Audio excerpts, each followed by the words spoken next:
gorgeous 20-something-year-old girls sit down, right? And he's their age, you know? And I go, Dakota, you're up. And he's like, no, it's not a good time. And I go, oh, it's a good time. And so I'm like, screw it, I'm gonna initiate it. So I opened the conversation with these girls and said, hey girls, good news is, or I said, bad news, I'm way too old for you girls. Good news is, he's not. My friend Dakota, meet him. Boom, sit him at their table, and he's just forcing this thing. I mean, he told me the day before that's what he wanted to do. And so I'm just pushing them, I'm encouraging them, I'm asking about their goals, I'm giving them purpose.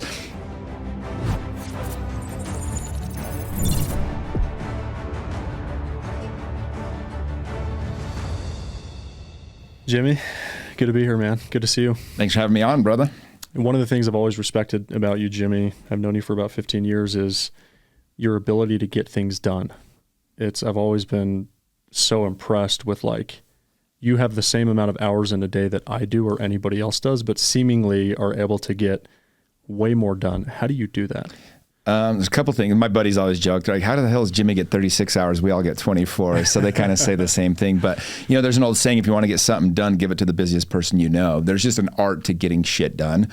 It's actually one of the things that I talked about a lot as a real estate agent when I was, that was my full-time gig, is people would say, well, why you over other agents? And I said, I can't quantify this in a spreadsheet. I can't put it on Excel for you to make sense of it. There's just an art to people that know how to get shit done. I get shit done. When I say I'm going to get it done, I'll get it done. Your house is going to sell if you hire me. And I could say it with that certainty because I always was able to make that work. But there is a couple things. Number one is, I think I took a course from a guy named Dave Crenshaw 15 years ago. And he wrote a book called The Myth of Multitasking. And the whole idea behind it is people think they're multitasking. Really what they're doing is they're switching tasks very quickly. But you use so much brain power in that. And then another thing is people don't have very good systems in place of organization.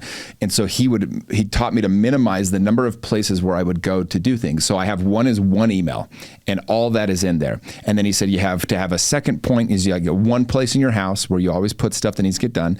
You have one voicemail that you can check. That's your third one. You have one place in your car and maybe one place at work. And that's it. So I have 5 key places where everything always is. And then this was the secret that he said. He said, anytime you touch something, you have to do something with it. And the problem that most people do is they'll get going on something in the day and then they get distracted, their phone rings, somebody calls them, something happens, an email goes off, and they just kind of switch back and forth into what they're doing. And they waste all this time and energy. And this is probably a deeper answer than you were expecting, but I figure I might as well give the secret sauce here. This really changed my life. I felt like I had 2-3 extra hours a day after I went through this training. It was one of the most important trainings I ever took. And so what he talks about with this time is he called it processing time. And so I would schedule. So I was back then, I was studying my scripts and my stuff from 7 to 8. From 8 to 11, I was on my calls doing for sale by owner calls.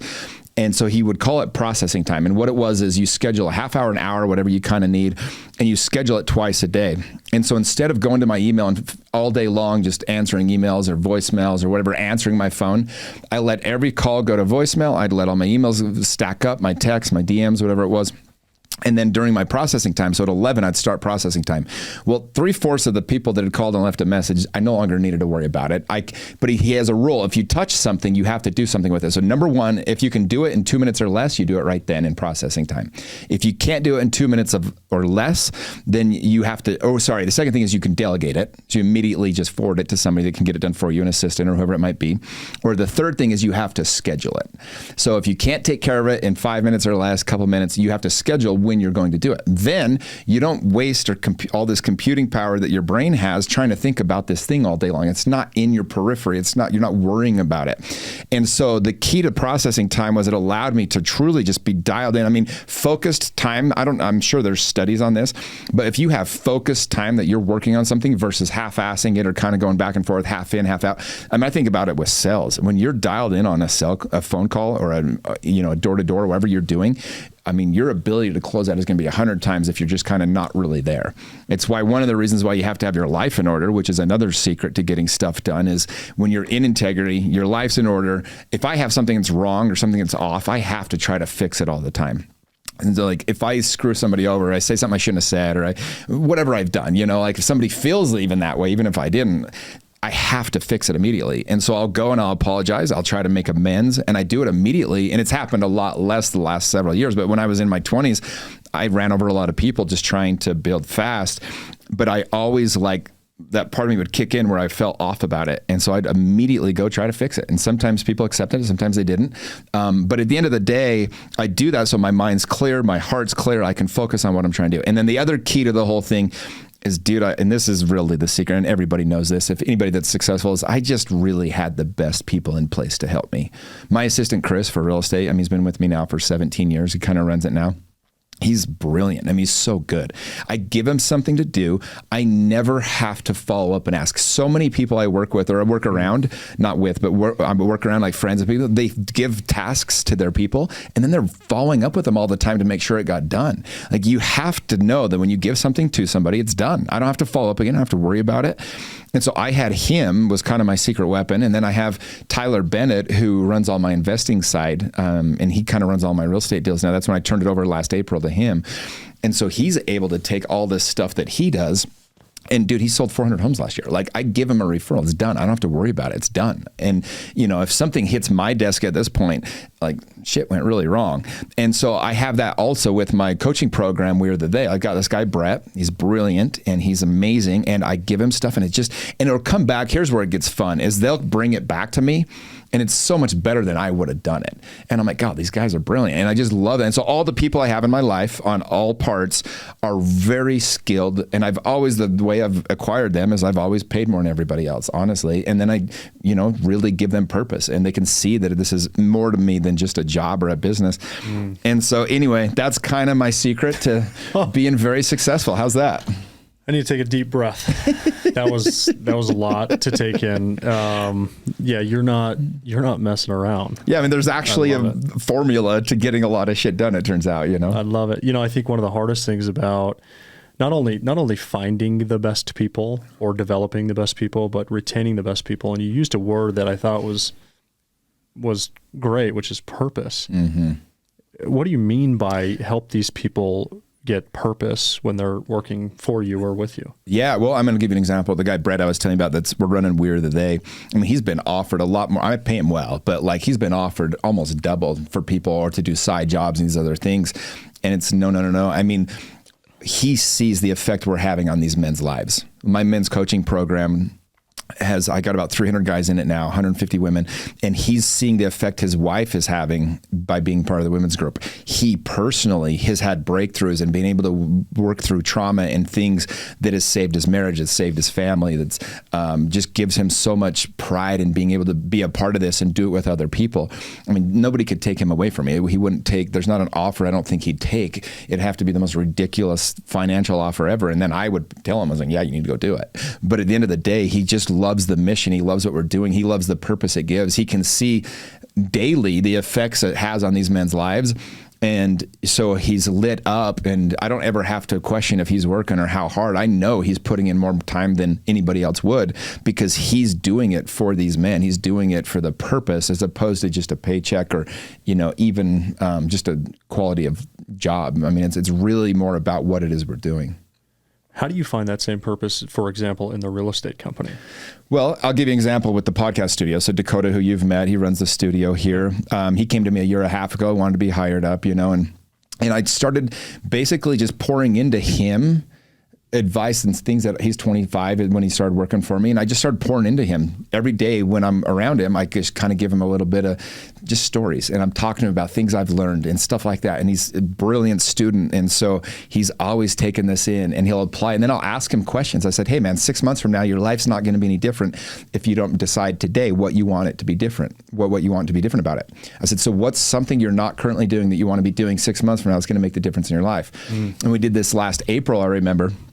And he said, well, I really want to go on more dates. I said, all right, the goal is then you got to go on 1 date a week, and I'm going to call you on it. We're going to ask you about it. I'm going to follow up with you about it.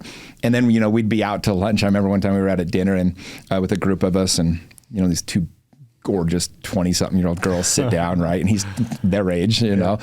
And I go, Dakota, you're up. And he's like, no, it's not a good time. And I go, oh, it's a good time. And so I just I'm like, screw it, I'm going to initiate it. So I opened the conversation with these girls and said, hey girls, good news is, or I said, bad news, I'm way too old for you girls. Good news is he's not. My friend Dakota, meet him. Boom, sit him at their table, and he's just forcing this thing. I mean, he told me the day before that's what he wanted to do. And so I'm just pushing them. I'm encouraging them. I'm asking about their goals. I'm giving them purpose. He's met, and what's cool is he ended up meeting his girlfriend. He's in this great relationship now, fast forward a year. And he met her from my best friend since I was 12. But they got connected through having this community that I've set up. And my buddy Nick, who is the one that ended up connecting him, he goes, dude, that Dakota guy working for you. And what happened is Nick started a podcast here in the studio and he got to know him. He's like, that's like the greatest guy ever. He's like, oh my God, I know. So he ends up connecting the two. And now he's got this girl. And so my point is like, I'm just giving other ways, like things that actually make a difference, move the needle in your life. For some people that's friendship. For some people it's mentorship. For other people, it's simply just being able to connect them into my world, my network, being able to see how a person who lives for adventure and challenge goes about their day. And so they get to pick up on all that. And that gives them a lot of intangible things that make them want to be around. Amazing. Speaking of those things, I think you've always been known to be a great friend, mentor, and connector. Like, if there's 3 characteristics to describe you, I think those are 3 that hit home for me at least. And I think you've taken that and you've parlayed it into building a really, really special community with Watt, with We Are the They. I want to talk about that. Why did you decide to do this? Yeah, it's actually funny because what you noticed, other people noticed too. So eventually what happened is 3.5 years ago, I sold the most expensive home ever in Utah, $32.5 million, made almost 7 figures in 20 minutes. I mean, I was peaking my career. I was number 1 agent in the county, had been for a decade, basically one of the top 2 or 3. And I just had this realization in a meditation that like, oh, I need to do something different. It was like clear as day. You're done with real estate. Like you aren't, but you are. Like you need to give more. You need to do more for like everybody in general. So I started down this path of trying to figure out what that was going to be. And I'd done one-on-one coaching for people. I'd been in coaching for a decade, like where I had my own coaches and stuff like that had changed my life. I was like, I don't really love the one-on-one coaching, but I'd seen this model. A couple of my friends, Ryan Stewman, Sean Whalen, had started up and with group coaching. And I'm like, that would be kind of fun. But then I was like, well, what would I do with it? And it was really cool. I had this moment where I kind of felt like an imposter though. Like, well, who the hell am I to tell other people how to live? Like, I got plenty of my own issues. And then in this meditation, it came to me very clear, Jimmy, what are you the best at? And it was, I had to listen to what I kept getting messages in my DMs about. Guys, random people that would follow me found me on my podcast, found me from my book, found me through Instagram, just stuff I was posting. And they all asked me a couple of the same things. Number one was, where do I find a group of friends like you have? Where do I find these guys that you're always with? You guys have the best friendship. You guys are always doing fun stuff. You guys seem to really care about each other. Where do I find that? And then the second one was, I kind of feel stuck in life. I can see that you're really living. How do I get to that spot? Like, what do I do? And I was like, and I went from feeling like an imposter to immediately going, oh, I know exactly how to connect men on a deep level. I've been doing this my whole life. Like, I'm a community builder. All my closest friends had all met through me, basically connecting them in different ways. I knew exactly how to do it. And I went, oh my gosh, this is my call. I know exactly what to do. And that's how We Are the They essentially became a thing. Impressive. I just had a guy on my podcast who everybody will have already seen, Cody Broderick, that was part of your group. And he is part of my group, yeah. We shared some stories about the benefit from his vantage point being a member of Watt. And so it's fun to get to talk about the reason that you started it. Now, what has it become today, and what do you want to do with this thing? Like, what's your vision over the next 10, 20 years? Yeah, I mean, so we're only a little over a year in. Which is kind of crazy. It's crazy. Yeah. So my original plan was 50 guys because I knew if I went bigger than 50 guys in a pod, you'll lose that one-on-one piece. That was part of my brilliance of how to connect men. I knew it couldn't be bigger than that. I've been part of masterminds that started smaller and went too big and it lost what made it special. So I didn't want to do that, but I had all these people just kept reaching out like, yo, I want in. And so I've now got 4 groups that I run. I got about over 300 men. There's another 130 women in the women's version. And honestly, like, I just want to lead out and show like how men should and can show up in society. Like, these guys are going through this program. I'm watching them all change. And we have 3 pillars that are a part of it. It's vulnerable, authentic, and in integrity. Those are our 3 pillars of our program. And so we can run the filter through that. And I don't know in 10 years or 20 years, it's too far along to pick. But by the end of this year, I hope to have 2,500 members in the group. We absolutely want to bring it to as many men as need it and want it, which is everybody. And so ultimately, I'm doing a lot of things. I'm pushing really hard to grow it. So I've hired a lot of brilliant people. I actually had the opportunity to hire Ed Milet, who's the #1 speaker author in the country right now. And he's my one-on-one coach. So I talk to Ed a couple times a month. And he's giving me a lot of strategy, a lot of connections. Just as an example, next weekend I'm flying out to LA to do a podcast with Lewis Howes. These are guys in this industry that are the movers and shakers. And I've always been pretty good at getting in the room if I want to be there. And so working closely with all these people. And I don't know where it goes, but I know that I have an opportunity here to truly change the way that these men show up in society. And what's cool, so Tyler, when I first launched it, my first program of 50 guys, that's one that Cody's a part of that you mentioned. I gave myself 30 days to sell the program because it's not cheap. And I was like, I hope somebody signs up. I didn't know. I'd never done this. I'd never launched a coaching program. I'd done, like I said, one-on-one coaching. I'd done some real estate coaching. I'd never done anything like this. And so I gave myself 30 days to sell it. I knew I was a salesman. In worst case, I could probably make that work. And in 8 hours, I had 147 guys apply for 50 spots. And so I had to pick the 50 dudes. And what I did a lot of research of each guy. I had them all do a thorough application process, read every one of them. But then I went through their Instagrams and their Facebooks. And this was the cool part. I started looking at all of their families, their kids specifically. Because I said to myself, you know what I'm going to create? I'm going to create the course. I'm going to create the group that my dad needed. Like, my dad, 95% of the time, he was such a good dude. That 5% was really shitty. And he didn't have anybody. He's never able to talk about the death of his father. He's never been able to talk about his insecurities, his loneliness that he felt even being in a marriage, right? Like, he's never been able to express why he did shitty things that he did. There's never been a safe place for him. I said, how much different would have mine and my family's lives been if my father could have had this place? So I said, I'm going to create this group and I saw these little kids in the pictures and I said, that's who this is really going to affect. This is where it really makes a difference makes a dent in the world, is by changing these men and the difference it'll make for all of them, for their kids and their families. And that's where it gets fun and it exponentially grows. And so that's how I picked the 50 guys, just going, I needed this. Like, my dad needed this. And that's the group that I'm going to form. And it's so cool now, to look back and see now that we have time on our side and how these men's lives are changing, how it's helping them. Because, we'll never know the reverberating effect of all that. But when you say, where's this going? Well, these leadership groups that I'm creating after they go through the program, it's a 2.5-year program. They get to lead out, those that want to, and they get to have their groups. And that's how we can grow exponentially and really make this more of a movement as opposed to just, a coaching group. Great idea. I was going to say, how do you take this to 500? Yeah, that's how. And, I have different levels now. I have the leadership level, and just for, sake of talking about it, it's $1,500 a month. That one's a lot more experiential. You have an in-person event every 3 months that, we go deep. Like this last one, we brought in Bedros Koulian and his team of Navy SEAL guys, and they beat our asses for 12 hours straight. We did this thing called the Masogi Challenge. The idea of it is you have one day of your year is so difficult that it makes all the other days easy in comparison. So we did that. And then I had the real Tarzan. We were at his ranch and got to play with the snakes and the Komodo dragons. And then I had, Steve Weatherford and Dan Fleischman and Kent Clothier, Cole Hatter, these guys come in and speak to my guys.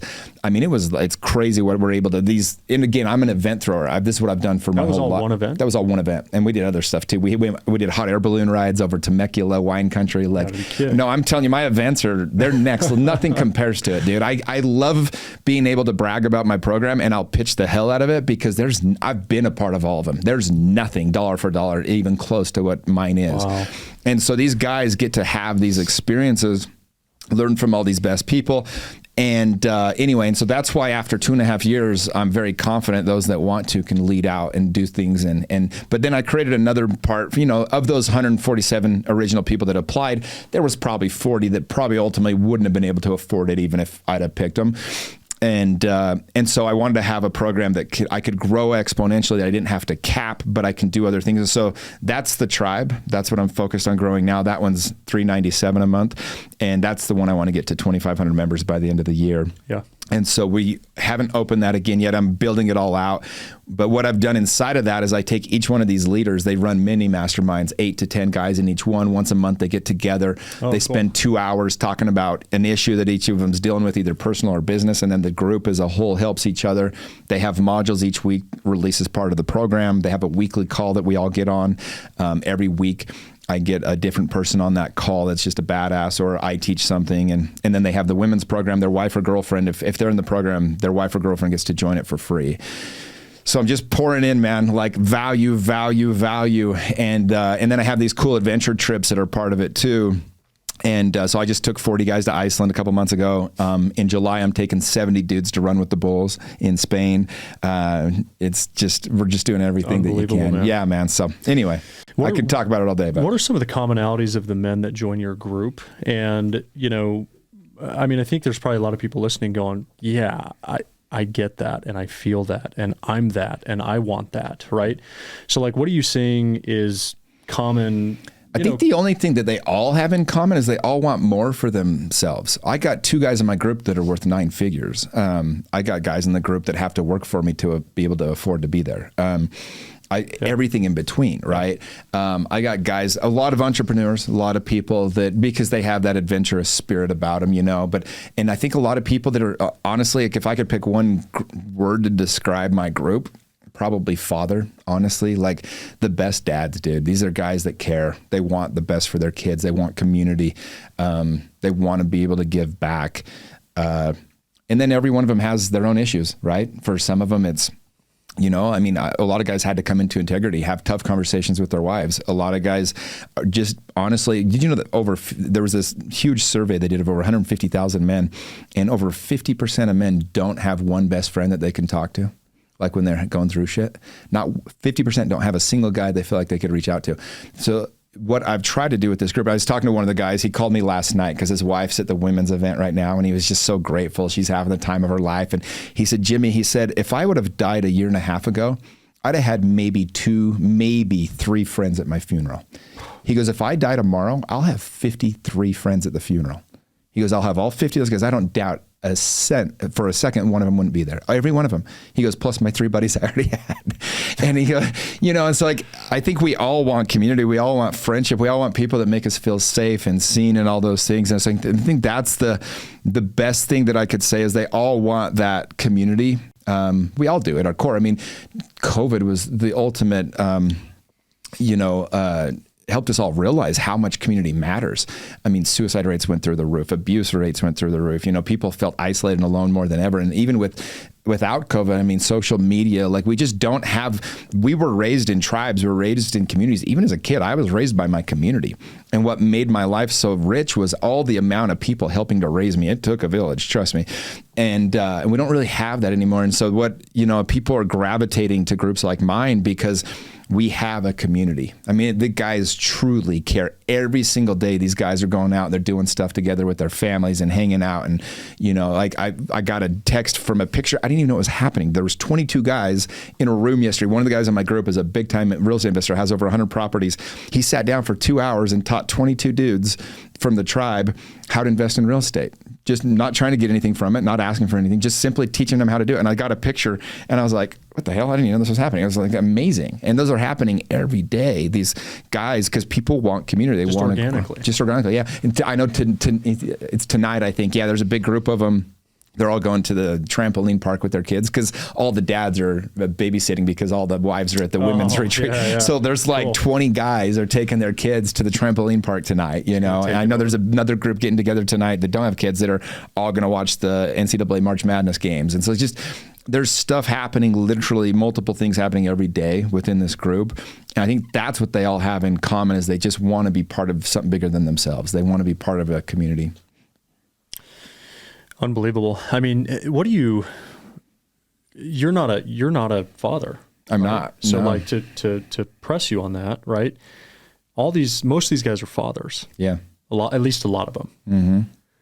and they're all trying to become better fathers. So is Jimmy Rex actually the thing that makes this work, or is it the group of men supporting each other that make it work, that are also fathers, that are also going through it, that are also, some are doing some things right, some are like, how does that work? Yeah, I mean, to use the words of my guys, and it's called we are the they, right? If I got up and started telling everybody how amazing I am and I got all my shit together, like this thing would fall apart pretty fast. Like, what I've done is I've spent the last 10 to 15 years really doing everything I possibly could to improve myself. I've hired all the coaches, I've gone to all the masterminds, the events and everything else, but I'm pretty limited. I haven't ever had kids. I've never been married, right? And so I'm smart enough to know. So like with the women's group, I was like, a hell no that I should do it. I brought in my life coach, Melissa. She was a Tony Robbins coach for 22 years. She's brilliant, 100 times smarter than me. She runs it completely, full autonomy. It's hers. Like I knew I couldn't do it, but they do it, right? I'm doing a thing for teens. And it's going to be launching here in about a month. And I'm like, I'm not the guy for that either. I don't know how to handle teenagers. And so I brought in this guy, Mo. He ran this place called the Adaptive Training Center where they took paraplegics or people that lost limbs in the war and they teach them how to find purpose. And he's like the best human I've ever met. Oh, yeah. And so he's running that for me. Even like talking about fathers and these things, rather than me get up and talk about how amazing fatherhood is, I brought in Steve Weatherford, who has 7 kids and who talked about this message of like why it's so important to be a dad. I brought in Cole Hatter, who almost lost his family last year. And because, enough was always a little bit more. And he wasn't even kind of like your experience of where you figured out that you were, had your priorities a little whack. And his wife basically told him he wanted to have another kid because he wanted to have a boy. They have 2 little girls. And this is a year and a half ago. She told him, she said, I'll never have another baby with you. You're not present with the ones we have. And fast forward, they just had their little baby. Guy got his shit together. And so instead of me getting up and telling you how fathers need to be, I let Cole and Steve and these guys do it for me. And so I've learned a lot of things, right?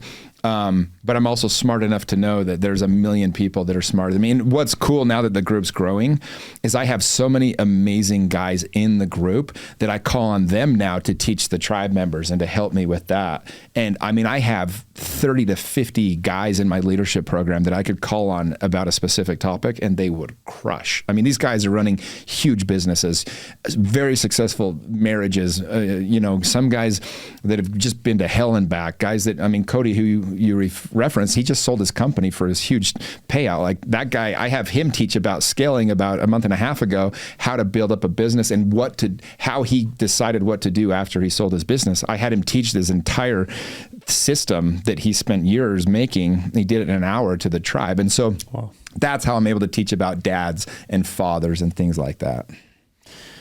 It's amazing. You talked about this Misago challenge that you did. My understanding is you're getting ready to do something insane, right? The one you guys did was 12 hours? 12 hours. You're getting ready to do a similar one that's 75 hours? Yeah, it's similar, but even much harder.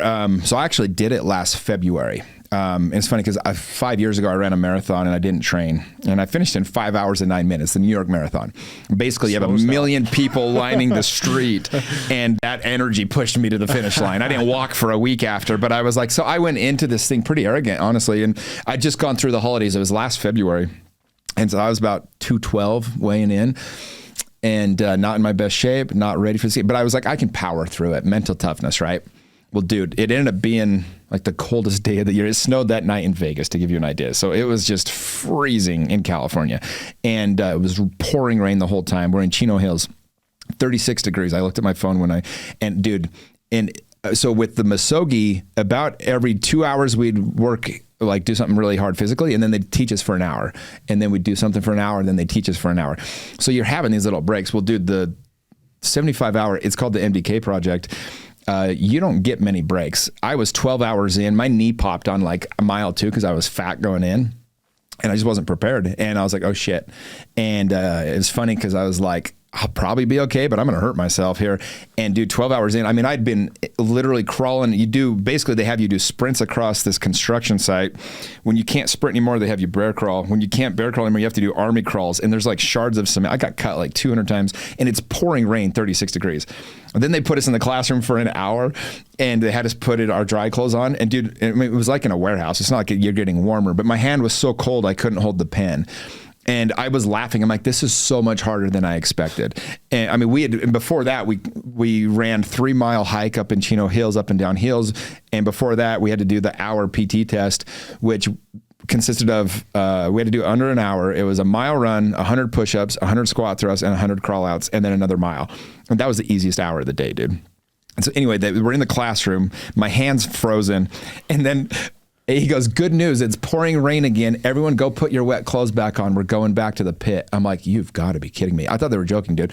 So we had to go outside. You ever put wet socks on? It's pouring rain. You can't even feel your hands. And I'm putting my wet clothes back on. I'm like, this is the dumbest shit I've ever done in my life. And this part of the story is funny because it brings it all full circle. It's so important in life to have a why and to know what you're doing and why you're doing it. And so when I went into this thing, I literally, dude, I just thought it'd be fun. I just was like, I always wonder what Navy SEAL training was like. This will be fun. I had no idea it was going to be this difficult, A.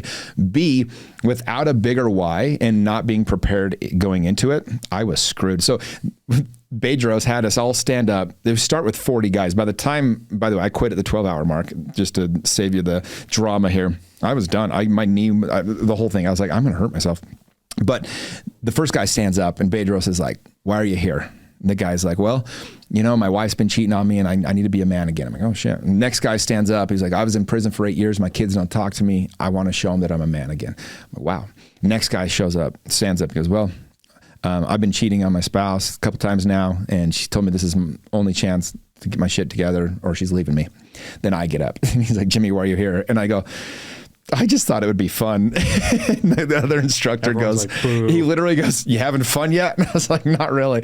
And anyway, so 12 hours in, dude, they sent us back outside in the rain. It's 2 a.m. I'm just like, this is awful. What have I done? And I was like, there's no way my body's going to hold up over 75 hours. I've got a pretty healthy body. I'm like, I'm going to have to do this another time. So I quit. And here's what's crazy. I didn't think it would bother me because I was hurt. Like my knee hurt. And it was funny because when we did the Musogi challenge, my knee started hurting again, just doing and I was like, okay, I didn't make that up. I was hurt, but it was like, I could have kept going.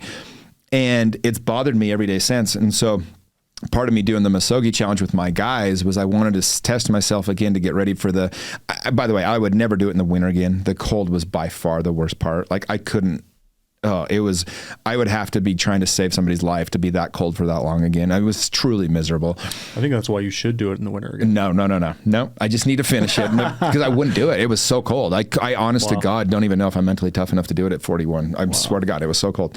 I'm not making this up. It was miserable. And without a bigger why. But what's cool is it's bothered me every day since I quit. So I signed back up 6 months ago. I came into New Year's at 215 this year. I'm down to 198 today, and I'm going to go in at 185. Wow. And and now it was funny because all the guys that came with, so I had 43 guys go through that challenge with me last week. Every one of them said, does anyone want to come do the MDK project with me? And every one of them was like, nope. And all of them said, I bet I had 20 guys go, dude, I need to apologize. I did not truly when you quit that thing, I was like, wow, that's weird that Jimmy would quit. He's like, oh, I get it now. And they only did it for 6 hours of the hell, right? I mean, not even 12 because half the time we were in the classroom. I was just laughing. I'm like, I felt like such a bitch, but how could I tell you guys that I just couldn't do it? The way I went in unprepared. And so I'm preparing big time for it this time, doing a bunch of cool stuff to get me ready. And I'm going to go and finish it. When is it? It's June 20th. This year? Yeah. So I'm tempted. Come join me, bro. Are you going alone right now? Yeah. I mean, it's expensive, and it's hard. I mean, it's brutal. It's the hardest thing you'll ever do. It's crazy that I'm doing it again. All the guys are like, dude, I cannot believe you're going back after doing this for even one day. I've always wanted to know, just a taste of buds, right? That's what I wanted to do. This isn't even close, obviously. I think. No, it's pretty close. He goes, it's very close for the 75 hours to what you get at Buds. For that portion. Yeah. But Buds is it's 7 days. 7 days. There's actually a really good book. I read it or listened to it on audio the other day, preparing for the Musogi Challenge called Hell Week. And they go through that. And Hell Week, I mean, I'm not going to try to pretend it's as hard, but the guy said, honestly, and I'll just say this, they can't make it much more miserable. There's not a whole lot more we could have been doing to make it. I mean, you physically can't give more than we were giving for the 12 hours I was there. I'm truly there's, so if you're prepared and you're in this shape to do it, come join me. What are you doing to prepare? Just curious. Yeah, so a couple things. So one, getting my weight down to 185. That's the big. And so I'm doing intermittent fasting, and it's falling right off me. I'm doing runs every day and walks every day. And then I'm actually meeting. I have this guy. He like stretches me and stuff. He's like a bodywork guy, and he's getting my hips, my knees, my ankles, all these things that are hurting me. Like he's getting me all right, so that my joints are all good. Because my knee, I mean, honestly, once it popped on me, it was. Yeah. I was fighting a game I was going to lose. And so I'm doing that a couple times a week. I'm just doing all the different cardio. So that test that they give you, the PT test, right now I've been doing for 24 days straight, 100 push-ups a day, trying to get 100 in a row now. And then I'm going to add the other things so that by the time I get there, I mean, I can do that test in 35 minutes, 30 minutes, maybe. You know, last year I got it like with a minute to spare, you know?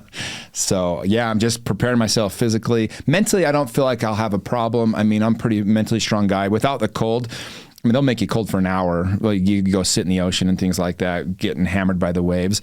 But I mean, it was 8 straight hours of freezing cold. Like think about going outside right now soaking wet. It's about what it is, 36 degrees outside. I almost died walking from the car into the building. Yeah, like when the guys saw what, like when the guys went and did the thing with me last week, they all were like, oh yeah, wow, no wonder you quit. Was that like, 12-hour thing as hard as the 75? No, not even close to as hard as the 75-hour thing. It Really? was, they were being nice. Oh, by the way, they're trying to like, they're yelling at you like it's a Navy SEAL training, calling you, they're using words I haven't heard since grade school, like the F word, not F-U-C-K, you know, and like kicking dirt in your face and shit. Like it was crazy, dude. And you know, it's like I'm friends with these guys. Like they're friends of mine now, right? We tag each other in pictures all the time on Instagram and shit. Like we talk all the time. And even then I'm like, no, screw these guys. I don't need to take this shit. Like it messes with you and you start to be like, what the hell? Because they're just treating you like, I mean, they're breaking you down to build you back up. And so, yeah, it's brutal, dude. I want to ask you, what's just to pivot a little bit on you. We're talking about hard things right now. One of the themes that we talked about on the podcast with Cody was being a savage. What's the hardest thing that you've ever been through in your life? Like honest to God, that 12 hours, but really, like physically, no, like, so the two hardest things I've ever done, you almost can't understand it unless you've gone through. Like number one, the hardest thing I ever did was probably when I left the church I was born into. I did that in my young 30s. You know, it's not the Church of Jesus Christ of Latter-day Saints, the Mormon church.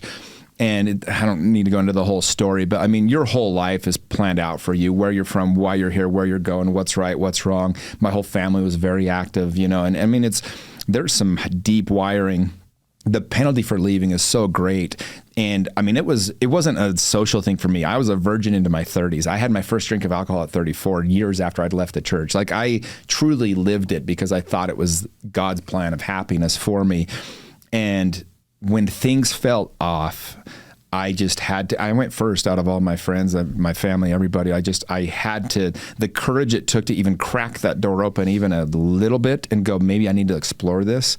I'll never get credit for, and I don't need, but like, that's by far the hardest thing I've ever done. And then just trying to, as you're going through, one thing is I didn't tell anyone for 2 years because I didn't even know what I knew yet. I just was trying to figure it out, and I didn't want to have to answer the questions I didn't know yet. And so I went through it alone, and you're trying to find yourself. And that's where, why I quote Tony all the time, Tony Robbins, and just so grateful for him because I went to his Date with Destiny program and it helped me figure out, because I mean, when you have all that figured out and it's all stripped from under you, like I even say to this day, most people that are in that religion should stay. Like it's so hard to leave and find purpose and truly figure out. I was single, I had time, I had money, I had friends, I had a family that supported me. I had every advantage you can get, and it was by far the hardest thing I've ever done. So like I tell people, I'm like, unless you just aren't just miserable, like if you're not, and if it doesn't work for you, yeah, figure out something. There are plenty of other ways you can find God and happiness and other things.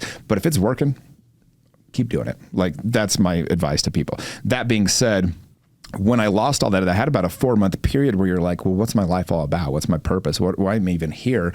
And at that Date with Destiny, Tony, you spend a week coming up with your life's purpose, basically your values and everything else. And I came up with a new one that when I came up with it. And when I said it the first time, it just shot shivers down me. I knew that was going to be my life's purpose going forward. And it's the purpose of my life is to share my tremendous love with all of God's children, bringing happiness to others through my playful soul and by being an example of living an extraordinary life. And I just try to live that motto every day since, man. That's been my purpose, and it's been amazing. And I think I do a lot more good now, bring a lot more people to Christ and God than I ever did when I was, trying to do that. For people that aren't members of that specific church, like, do you think other people go through these like sort of identity crises where like, what could that be? Could it be anything? Could it be a spouse that you were married to and you're now separating from a religion? I think anytime you attach your identity to something that's not you, you're in trouble a little bit. So I'll just give you a quick example. When I left that church, a lot of people at that church, it's one of the reasons I never speak negatively of it, is I was talking to 3 of my best friends since high school. We were all eating dinner, and it had been a few years since I left, and they wanted to ask me some questions, and it was actually a very profound moment. And I was just answering questions about the church that they were asking, nothing to do with any of them. And one of the guys, one of my best friends since I was 12, I mean, to this day, one of my best friends, he says, dude, I just don't understand why you keep attacking us personally. I hadn't said one thing that was personal, but what I realized in that moment was like light bulb went off. I went, oh my gosh, their identity is attached to the church. So attacking the church in any way, they felt personally attacked. And people get this, right? You see this now, they're trying to do that with politics where they make it part of your identity. People do this with sports teams. People do this with, I remember when I was a realtor, just crushing. If somebody would have been like, oh, realtors are overpaid, I felt personally attacked. He wasn't actually attacking me, right? But they are kind of, if your identity is attached to that. And so I think if your identity is attached to a church or a religion or a political party or just anything that's not your own self, even your marriage, right? Your wife and kids or whatever, then if something happens, like a lot of people attach so much of their identity to their marriage, and then their wife ends up leaving them or their husband leaves them or cheats on them or whatever, and they're crushed because they feel like their life's totally over. Totally, because their identity is attached to that. And, one of the things I teach my guys, I say, all pain in life comes from unmet expectations. And it truly does. And it's usually not even your own expectations. It's the expectations of others or your community, your church, your neighbors, whatever it might be, your family. And so if you can remove the expectation of what your life's supposed to be, like fulfillment is truly accepting whatever's happening to you right now and not wishing it was any different. And when you can get to that point, you've mastered the game. Because when bad things happen, or hard things is the word I'll use because they're not even bad, I honest to God, don't think I've had a bad day in 10 years. I've had hard days, but even in the moment now, I find this joy in it. I'm like, wow, this is going to be a hell of a story to tell. There's like, here's some lessons I didn't know I was signing up for. And in the moment of it sucking, you can actually feel like you can enjoy it because you not have this expectation of it needing to be something else. It's amazing. I think that there's one thing that I spend a lot of time with tech CEOs. I coach early stage technology CEOs, is this idea of removing the mask. And I know, look, there's so many cliches, but I think cliches are cliches for a reason. Totally. Right. And the way that I think about this is, so many of us believe that depending on who we're communicating with, we have to grab a certain mask. In the case of tech CEOs, right, you have all these constituents around this wheel, and you're in the center. You have investors, advisors, your board of directors, you have your co-founder, your company, your spouse, the public, customers, partner. I mean, and you're right in the middle. Mm-hmm. And you have a different mask depending on who you're talking to. Mm-hmm. I've realized, and my belief is that when you destroy them completely and you're comfortable just being exactly who you are, that's a change in men's life that once they can achieve that, I think that is like, you use the word fulfillment or purpose. I think that's a direct attachment to like purpose, right? Yeah. Can I explain something on that real quick? Yeah, please. So this is my theory that I believe to be true. The reason why what you said is so accurate and so true is because when you're wearing a mask, any type of mask, when you're showing up trying to be something, or you're not letting yourself truly be seen, what happens is any love received. So this is one of the things I talk to my guys about, why they have to get integrity with their wife or girlfriend the second they start the program, is because if you're wearing a mask, if you're not being real, if you're not being authentic, if you're not being, in integrity, then any love or praise or anything good that you receive you actually can't accept it fully because you think to yourself, well, if they knew who I really was, they wouldn't love me. This is what's playing in the background of that. And so if your wife is trying to love on you and you're cheating on her, then you're going to think, God, she wouldn't love me if she knew what was really going on. And so what's cool is when you strip that mask, right? And you see that you're just lovable, you're just enough, then you can actually trust all the love you get, and you truly do accept and feel the love. And that's why I think it's so powerful to remove those masks. Yeah, I think I've actually, there's certain people in my life that I've had the pleasure of knowing before they came to that realization and after, and you're one of them, by the way. I've known you since you were probably 15 years, right? I think I was 20 when I met you, so 21. And, you know, I want to talk about the evolution of Jimmy Rex. Like before, I've always respected you a lot, Jimmy. I've always thought you were an amazing guy. You had tons of qualities that I was really like trying to achieve, a mentor in many ways.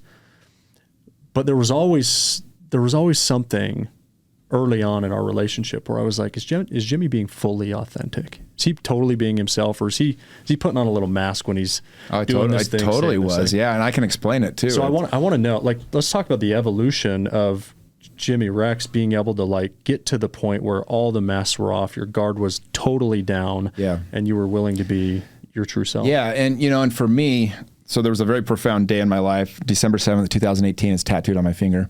And the reason why that date is so profound is what happened. And I needed plant medicine to discover this. Some people can do it without. But long story short, it was the first day I ever tried plant medicine. And in this journey, I was about an hour into it.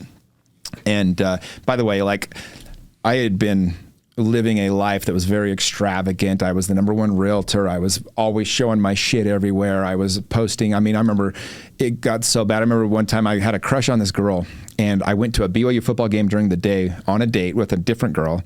I posted it. That night I took the other girl to the fair and posted it on Facebook. Like, this is how stupid I was. This is how much I needed to get validated to prove that I was enough, okay? And it goes back. So that night, the first time I'm ever doing plant medicine, I'm about an hour in, and all of a sudden I saw my hat from when I was in high school baseball player. And what had happened is my dad in 8th grade wanted me to get held back. I was a decent baseball player. I was an average player, but he wanted me to be a star. My brother Matt had been the star, 2-time MVP, and my dad got a lot of validation by having my brother. He pitched at BYU. He was state champion, MVP, the whole thing. So he wanted me to get held back, and he put a lot of pressure on me. I mean, offered to buy me a car, had my siblings talking to me, offered to give me money, all these things. And I just didn't want to. And so I remember I was sitting in this truck. He goes, hey, you got to make a decision. And I'm 14 years old. He says, are you going to do this or not? And I said, Dad, I don't want to. I'm gonna go forward to 9th grade. And he looked me in the eyes and he said, okay, well, just so you know, you're not good enough. You'll never play baseball again. And I wrote on the inside of my hat, on the brim of my hat, for 3 years in high school, I wore this hat. It said, you're not good enough. Now, I hadn't thought of that hat in 15, 20 years when I was doing this, my first journey.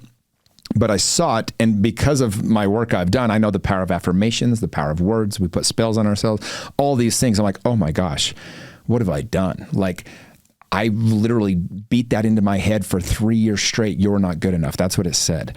And so what happened was I became an achiever, right? I had to prove that I was worthy of people's love. So I always said, if I'm the best missionary, if I'm the best in business, if I have the most women around me, if I have the most high profile friends, then people will know that I'm worthy of love. And God bless that kid, because all I was trying to say is, please love me. Like, I'm worthy of love. I promise I'm enough. But because I had that deeply ingrained that I wasn't good enough, I was always trying to prove myself. So what you probably saw, what everybody saw through, was me trying to prove that I was worthy of love. And so I was always trying to show how great my life was. In that moment, I had the voice come to me and it said, Jimmy, it was really beautiful, actually. It said, this has served you. It no longer does. It's time to let it go. And so you had permission to move on. Permission to move on, let it go, right? It was actually really cool. I mean, it also in that moment, my very Mormon father, the message came to me, now go release your dad. He carries a lot of pain from this. I'm like, oh boy. So I don't think you're supposed to do this the first time you've ever been high, but as I'm in this middle of this beautiful journey, feeling, this profound love for myself for the first time, basically, in this sense. I called my dad. I didn't know what I was going to say. It was like 10 at night, 11 at night, whatever it was. And I'm like, hey, Dad. My dad had made some mistakes. He'd kind of been ostracized from the family for about a decade. Like, a few of my siblings didn't talk to him. And so he missed out on a lot. And I said, hey, Dad, I know you beat yourself up a lot over kind of some of the stuff you did. But I just got to tell you, Dad, and I love my life. And a big part of it is just the way that you raised me. And so even though it wasn't perfect, like, it was perfect for me. Thank you. And he just started bawling, man. He just lost it. And he's like, I did my best. I said, I know, Dad, and it was good enough. And we healed, decades of trauma right there, right? And ever since then, I've actually had a really beautiful relationship with my dad. That was the first time I ever, but in that moment, I quit needing to prove myself. I quit needing to show the world that I was worthy to be loved. So now, and it was funny because it actually was really easy to get myself to work every day when you have fear of not being loved if you don't. And so I was so driven and so motivated. All of a sudden, I didn't have that drive anymore. It was really weird. And it took me a while to redesign everything, where now I do things out of love as opposed to out of fear. And it's much stronger now. But there was a time there for a few years where it was really hard to motivate myself. And I'd never had a problem motivating myself. But I'd taken away this weird fear of not being loved because I wasn't enough. How do men get there? Like, you do the work. Yeah, you get vulnerable, authentic, and in integrity. So those are the 3 words, right? So I'll give you a couple examples. One of the guys in my course, he's a former NFL football player, and he worked as a bodyguard for a big time rapper. And, him and his wife, LDS couple, very church-centered, family-centered. But when he was working for that rapper, he had to go to strip clubs with him and be there. And he'd never told his wife. And I remember our second meeting we ever got together in person, he just broke down telling us, he's like, you guys, like, I've had this block. I've never felt loved by my wife because I don't trust it. It's exactly what I just talked about. And he's like, I'm going to need your guys' help. I'm going to go home and talk to her. And he went home and he told her, he'd been going to strip clubs at this previous job. And he said for 4 hours, she wouldn't talk to me. And then she came over and she hugged me. She thanked me for talking to her. And he called me up that night, just bawling, big guy, tough guy. And he's like, for the first time in my life, I know my wife loves me. Yeah. And that's how you get there, right? That's one example. There's so many other examples I could give, but it's being vulnerable. It's letting yourself be seen. I think most men feel like they're going through everything alone. We'll do this. I'll tell you about this really cool exercise I do in my program. Is the first time they all get together, all 50 guys, I get them in a circle, and I read off a series of about 40 questions. I call it Step in the Circle. And I just kind of came up with this thing. I kind of borrowed part of it from an experience I had at Pelican Bay Prison, where we did this with the entrepreneurs and those that were in prison. And I read a question, and if it applies to you, you take 2 steps in, you see everybody, and then you all step back out. So I started with if your parents divorced, step in the circle, half the group. If you ever had a sibling pass away, step in the circle, 3 or 4 people, step in the group. If you've ever had a pornography addiction, step in the circle, right? If you've ever been cheated on by somebody you loved, step in the circle. 15 dudes step in the circle, 20 dudes. And I just go through this series of questions. And, one of the questions I ask is like, do you feel alone often? Please step in the circle. 95% of the group steps in the circle. And what you realize, everyone's in tears because everyone realizes they're not alone. All these things that you think you're the only one dealing with it, you feel like no one else understands you, no one else is going through this stuff. I asked the question, if you were sexually abused as a child, step in the circle. It's like 12 dudes, out of 50. And all of a sudden we're all looking around, and all of a sudden this guy that you probably had judgment on without knowing him 4 hours ago, you're just bawling. You're like, oh my gosh, I just want to love him. And so it's this really powerful experience where we get to be seen. And my whole job, this is part of the genius of where I don't try to do more than I can. I consider myself an alchemist.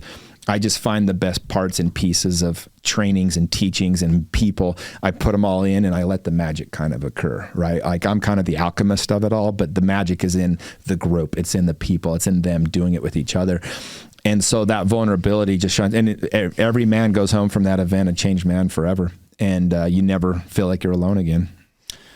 Yeah, what you said about your friend and his wife having that moment, I've had that with my wife recently. And made me tear up a little bit when you said that, because we had something similar, right? And it's hard, man. It's hard to like come up with the courage to tell your wife that you're not a perfect person. Mm-hmm. And you have these shortcomings, and I think we're still in many ways working through some of these things. Mm-hmm. And I think you kind of always are, but I know that now she loves me for who I really am, and there's nothing to be hidden anymore. You get it. Right. Yeah. By the way, the rest of the world doesn't know this until you and I sit down and talk about it live. So beautiful. I'm excited for it to be more well known that I'm not perfect. When, by the way, we're so afraid if people know this about me, they won't love me. And by the way, there's not a person that's not going to love you more that you need in your life. Yeah. The people that maybe will judge you for it, it's beautiful. And actually, by being vulnerable, you get rid of the people that didn't truly love you. Totally. And so it's just such a beautiful way to, love it, man. Do life, bro. Proud of you. Thanks, man. I just want to circle back quickly on actually not, whatever. We don't have to be quick. We're sitting here. We're enjoying this. You talked about plant medicine journey. There's a lot of, I think, misconceptions. Maybe is the right word. There's a lot of confusion about what it is. A lot of fear. How's that? A lot of fear. Yeah. Maybe that's the word. Yeah. What is it? Can you help people listening understand who aren't familiar with plant medicine journeys, what they are? Sure. And, and I always preface this, like the fear is not unwarranted. Okay. It's something to be taken very serious. I had the advantage right before I did it. I had one of my closest friends she was dating Tim Ferriss, and who's kind of the guinea pig for all this stuff. He was the first one I ever heard about it, Really? before Tony Robbins, before Joe Rogan, all them started talking about it. It was Tim Ferriss. And he said, my biggest fear is that people aren't going to treat it with the sacredness that it needs, because this is absolutely not a joke. And I remember when he said it and I was like, wow. And so to this day, I've never done it without doing it the right way. Cause it can be a party drug. I mean, psychedelics can be party drugs. That's the reality. And there's the fear is usually misconceptions. Now, if you have pre-existing, if you have schizophrenia or multiple personalities, or some of these things will surface. And so where you hear it, every person that does it should make sure that they're not taking, there's certain, if you're taking certain benzos or different SRIs, it can be a real problem. And so I preface it by saying every person I've ever introduced to this, they have to go through a facilitator. I make sure that they're not taking any medications that would cause them problems. It needs to be treated with the sacredness that it does. Now, that being said, if you do it, they call it set and setting, with the right mindset and in the right setting. I think it's Johns Hopkins is doing these studies. And I think it's 78% of people that did it said that the first experience with it was the most profound experience of their life. And I literally tattooed it on my finger, right? I've introduced a lot of people to it, and they've all had that experience. But I take so much pride to make sure people get it the right way. And what it does is, there's so much research now that it helps people with trauma, it helps people with depression, it helps people with PTSD and all these problems. I've seen it firsthand, multiple friends that were suicidal that were able to completely change their life around. I had one buddy that was, he's molested his whole youth, and just felt like he was completely worthless. He's self-sabotaged in every way. I've had this multiple friends actually. And it wasn't until they tried plant medicine, they're able to unlock, because you get to go back and visit that boy as an adult that has understanding and give compassion and heal it and do these different things. And there's a million different benefits for it. One of the things I tell people is, if it's not a hell yes, it's still a no. Yeah. But that being said, it's 20 years of therapy in 2 nights. And if you want to do some deep digging, but it's work, man. There's nothing fun about it, honestly. It's so much love and community, because it drops your ego. It's proven to drop your ego. It's literally a part of the brain where the ego exists that drops that. And so you're able to, your subconscious will feed you information that your ego would have blocked, and it helps you deal with it and connect on a level. You'll love people at a deeper level than you ever have. My experience with my hat. I'd never seen it. I hadn't thought of that in 20 years. And that was literally the hardware or the software that was guiding all my decision making. And it wasn't until I was able to look at it and go, oh my gosh, the second I saw it, I knew, oh my gosh, I got to fix this. But I hadn't even thought of it in 20 years. And so it helps you get the information you need. I always say it gives you what you need, not what you want. But, there's a reason why psilocybin, MDMA therapy, ayahuasca, why they're becoming so popular, because all you have to do is try it and you get it, Jimmy, you become an amazing man. I love you. Thank you. Love you too, brother. Thank you. Okay. Thank you for joining another episode of the Roller Coaster Podcast. Really grateful to Jimmy Rex for being a guest today. It was an honor to have him. A couple of key takeaways from the podcast today. Number one, if you want to build anything special, find the best people, and figure out how to retain them through purpose. When people have purpose, they tend to stick around. They tend to be happy. And to Jimmy's point, his assistant who's been with him 17 years, that's a direct result of having purpose. Number 2, fulfillment. In Jimmy's words, are accepting your life and not wanting to change a thing. To be able to find fulfillment, that's where you need to get. I think all of us are searching for it. I think that's a great framework to use. 3rd, take off the mask.